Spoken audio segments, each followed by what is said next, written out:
Well, good day to you. It is March the 28th. I hope you are having a great day wherever you are. My name is Gary Willing.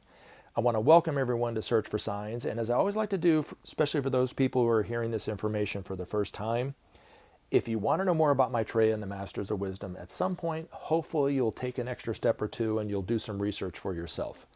You can do it however you want to do it, but I have included links in the description portion of these videos that take you to websites that talk about this information.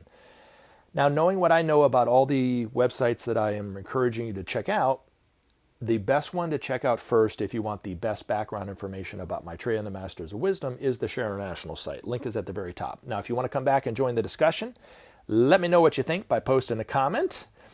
Even if it's bad and you're like, you know what, I'm just going to tell you how little I think about what you have to say. That's fine. You can do that too. But you can also, if you want to ask a question, you can post your question in the comments section.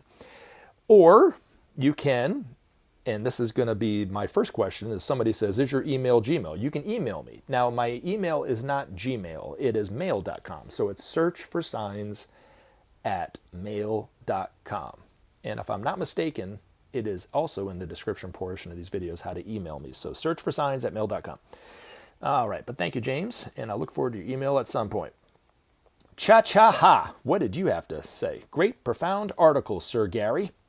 Thank you for sharing. Many are called, few respond, but only for now. This quote from Maitreya was shared by Helena Roach in Letters 1 many years ago and may be of interest to people who look in the comments. Quote, forces which act against each other are mutually destroyed.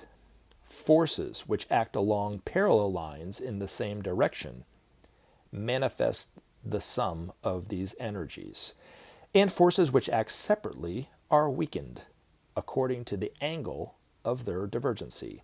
This fundamental law of physics is also a fundamental law of cooperation, unquote, the world teacher.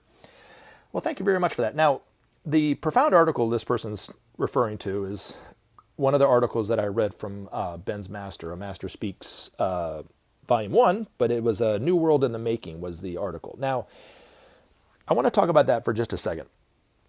You know, I read these articles to encourage every one of you to, at some point, at least go to the Share International site and read these articles for yourself. Or, better yet, purchase the book on Amazon and read it for yourself, because they're compiled in two books, two volumes, A Master Speaks Volume 1 and A Master Speaks Volume 2. But if you don't know anything about these articles, what they are they were articles that were written by Ben's Master from the early 80s on up to the 2016 at the time that Ben passed away. And then, of course, they stopped because they were written telepathically through Ben.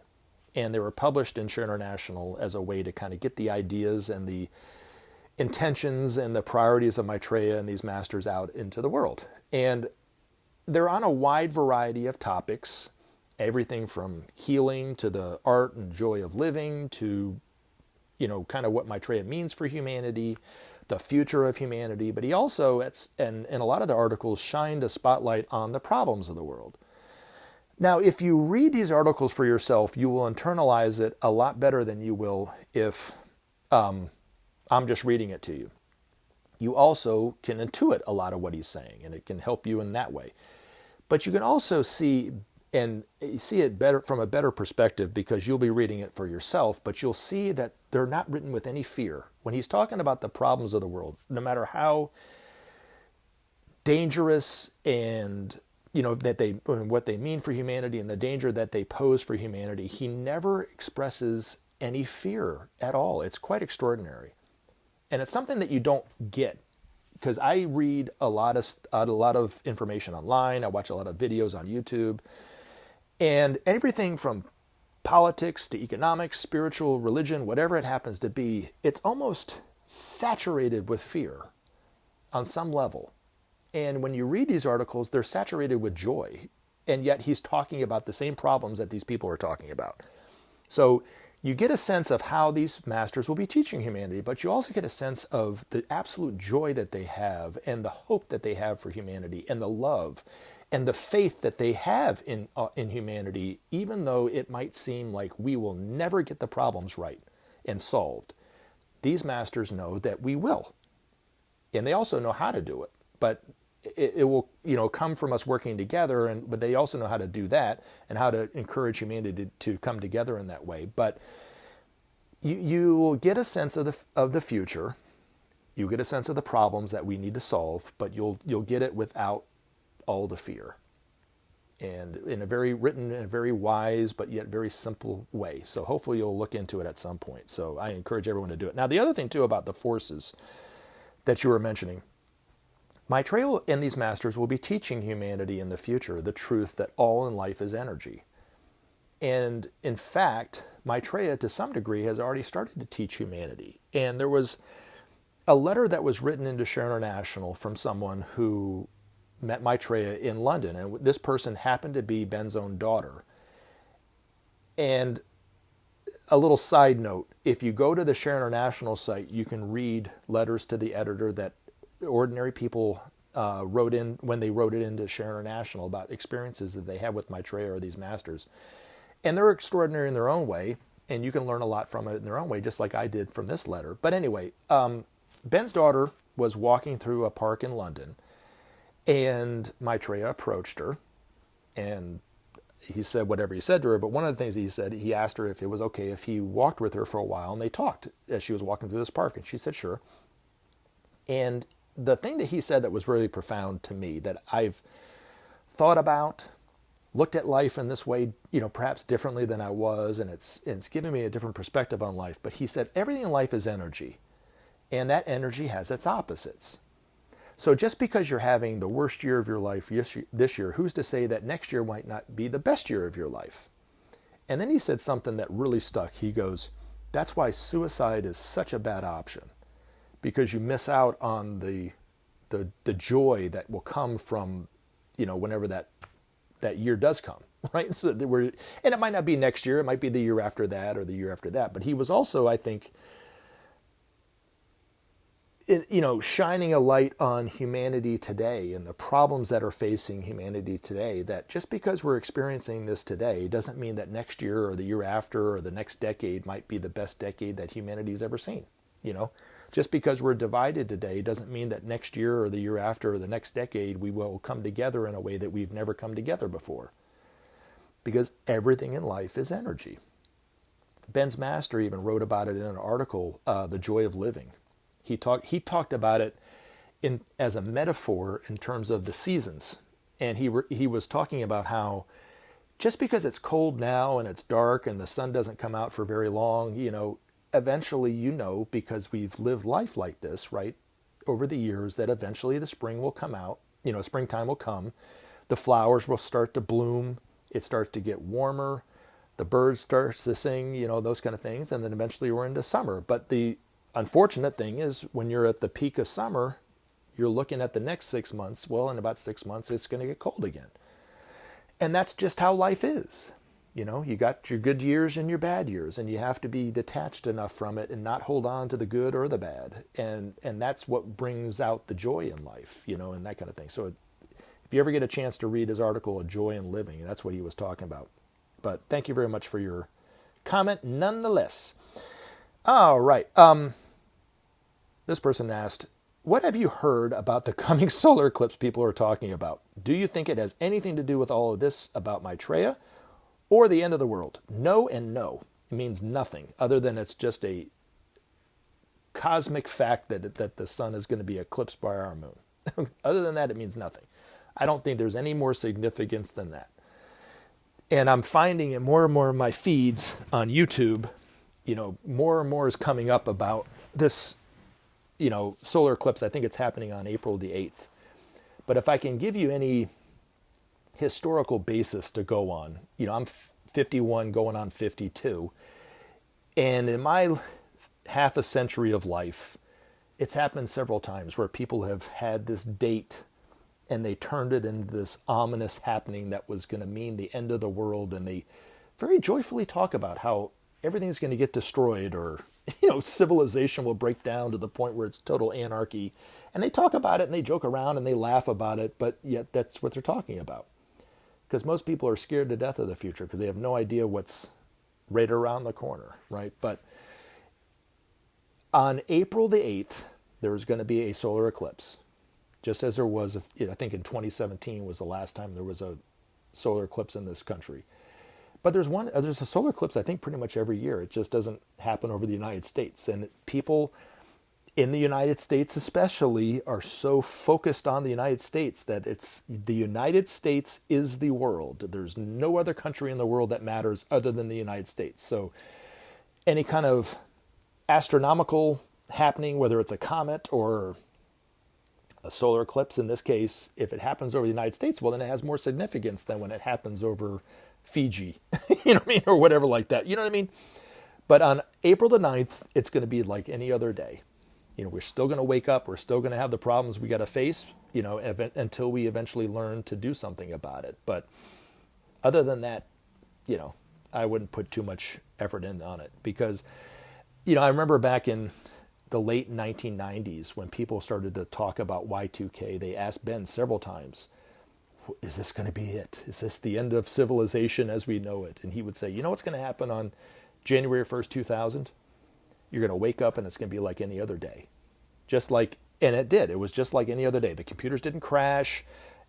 I had never heard anything on the news about any problems or anything like that. And it was just a bunch of nothing, much to do about nothing, you know? Same thing with the ending of the Mayan calendar. They thought that was the end of the world. And there was these movies about this cataclysmic events that would happen. And what happened on December 21st is you woke up, it was like any other day. I'm in Atlanta, it was cold. You know, if I was in Australia, it'd have been warm. And then on the 22nd of December, we were just like any other day. You know what I'm saying? So Ben was right in both those instances. He didn't buy into the fear because we really have nothing to fear. You know, as bad as it seems, we're going to get through this. And as Maitreya says, all will be well. All manner of things will be well. So that's my spoiler alert on April the 8th. You can take that to the bank, that absolutely nothing catastrophic or apocalyptic will happen on that day or the day after. Is any of this information talked about in the Bible? Yes. Now, maybe not directly. But there were a lot of symbols in the Bible that refer to what we're talking about in terms of the Ageless Wisdom Teachings, in terms of the reappearance of the Masters of Wisdom and the Christ and those kind of things. But, you know, if you're somebody who reads the Bible and you want specific proof that they're talking about the Masters, the closest I can give you is Hebrews 12:23. And one of the Masters said that this is a specific reference to the Masters that was written in the Bible. But I can't remember the whole verse, but the very tail end of it says, just men made perfect. And that references the Masters specifically. Now, there's symbols in the Bible, I think, that talk about this information in some way. For instance, in the New Testament, there's all this symbology about the fish. Some of the disciples were fishermen. You know, Jesus fed the multitudes with fish. George Carlin kind of jokingly said at one point that it wasn't that he created this miracle, it was just that nobody wanted to eat raw fish. But anyway, that was his humor. But anyway, you know, that was just a symbol for Jesus being the world teacher for the age of Pisces. Now, something to consider, because the times that I've been on YouTube and I've listened to people, you know, who are Christians who are talking about astrology being of the devil, you know, they're missing it. It's right there in their face in the New Testament, because it's that fish symbol of Pisces was a symbol that people were using at that time that Jesus came on the scene. Thousands of years before Jesus came on the scene, people looked to the skies, they mapped out the constellations, and they described them as certain figures: fish, bull, goat, or ram, or whatever, or woman carrying a bucket of water. I don't know how they saw that. I don't know what kind of mushrooms they were eating at the time, but that's how they saw it. They all agreed upon it. And these were symbols that they used in the, you know, when they were communicating with one another. And the New Testament, the people that wrote the New Testament, hundreds of years after Jesus had come and gone, used that symbol of the fish, told stories about Jesus historically in reference to that, to symbolize that he was the world teacher for Pisces. Now, Christians don't agree with that. They would say it's astrology is of the devil, but it's right there in their face, And then the other thing, we're getting to, the Passover or the Good Friday, right? When Jesus, I guess the Lord's Supper had supposedly taken place historically, right? One of the references that Jesus said, which is also, I think, of astrological origin, he said to his disciples to follow the man carrying the bucket of water up the steps and thus prepare the feast. Was it directions that he was giving these people? Why would that be written in there in that way? A man carrying a bucket of water. What does that mean? What is the significance of that? Why would that have any kind of historical significance hundreds of years after it supposedly happened? You know what I mean? Why would somebody write that in there in that way? Does that make sense? These are the questions that I would ask. Well, the age-old symbol for Aquarius is a person carrying a bucket of water, man or woman. And in some, I think, biblical interpretations, it's a woman carrying a bucket of water. Other was a man carrying it. It doesn't matter. It was a person carrying a bucket of water, which was a symbol for the age of Aquarius. According to Ben, it was a kind of a roundabout, oblique way of Maitreya referencing the fact that he will eventually be the world teacher for this age, too, of Aquarius. Now, the other thing, too, that stares people right in the face is the symbology of the Last Supper or the Lord's Supper. And if you think about Da Vinci's painting of the Lord's Supper, right? You got Jesus at the center of the table and all the disciples are there, right? Now, the symbology that I'm not referring to is what Dan Brown referred to in the Da Vinci Code. I'm not talking about that. But if you look at the actual symbol of what the Lord's Supper was about, Jesus is at the table and there's 12 disciples. The 12 disciples were symbols for the 12 tribes of Israel. The 12 tribes of Israel is a symbol of all of humanity. So the Lord's Supper was written in a way to symbolize the oneness of humanity with the Christ at the center of the table. The food, the bread that they were breaking, the wine that they were drinking was not to describe what was on the menu that these disciples were eating. It was to symbolize the blessings that will come out of humanity coming together as one, the wisdom that we will be able to take in from the Christ, what we'll learn, how we'll grow as one humanity. That's all symbolized in the Lord's Supper. But yet, from a Christian's point of view, it's a Christian symbol. It's a Christian celebration. They've hijacked all the truth about the oneness of humanity and made it about them. The other religions have done the same thing. They've that's what's dividing humanity religiously, right? But the truth within the Bible is that humanity is one. The truth in the Bible, or in the Quran, is the same thing, that humanity is one. How do we get there is the question, right? Jesus talked about it in terms of feeding the sheep. Maitreya talks about sharing the resources of the world. They both wanted justice. Jesus talked about it at his time. Maitreya talks about it from a global perspective. But the truth is that we will bring about justice in the world. The only way to do that, as Maitreya says, is to bring about the principle of sharing. He says, without sharing, there will be no justice. Without justice, there will be no peace. And without peace, there will be no future. But those symbols in the Bible, like I was saying, there are symbols in the Bible. And if you read the Bible with the eyes of love, you'll start to see some more of these symbols in that way, about the oneness of humanity, how to treat each other in that way. And then it's not so much of a segmented, fragmented dogma that people are making it out to be. Does that make sense? Anyway, I love you guys. Thank you so much for the questions and the comments. I look forward to putting up videos in the future. You guys have a wonderful day. Remember to take action and help SOP save our planet. Thanks for listening, and we look forward to talking to you again in future videos.